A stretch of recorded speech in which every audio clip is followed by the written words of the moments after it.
I counted 17 cans left in the stockpile. This marks my third year surviving in this abandoned supermarket warehouse. The world outside remains eerily quiet. Occasionally, just the wind and cries of unseen creatures. At 6 every morning, I wake up promptly to secure all warehouse access points.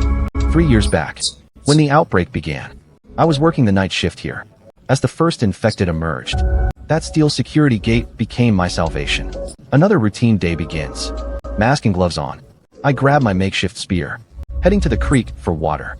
Before leaving, my eyes drift to the chalk-marked calendar. March 17, 3 years without human contact. En route to the creek, something catches my attention. Fresh footprints in the mud. Not animals. My pulse quickens, palms sweating. Someone's been here. And recently, crouching behind a fallen tree. I scan the area. These 3 years taught me how desperate people turn for resources.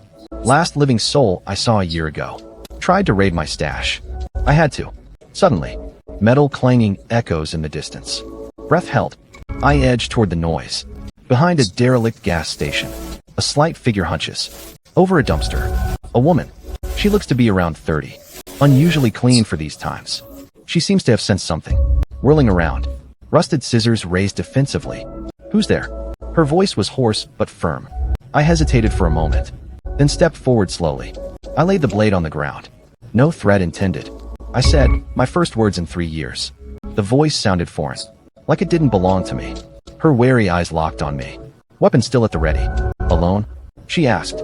I nodded. 3 years now. My group. We got separated 6 months back. Her eyes clouded briefly.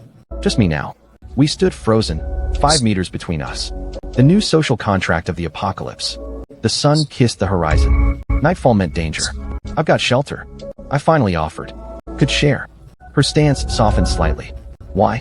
The question hung between us. I considered before answering. The silence. Too heavy to bear alone. A ghost of a smile appeared. The first beautiful thing I'd seen in years. As her knife disappeared into its sheath, I felt the shift, not an ending, but a fragile beginning. Our elongated shadows merged as we walked. The warehouse ahead no longer feeling like a tomb.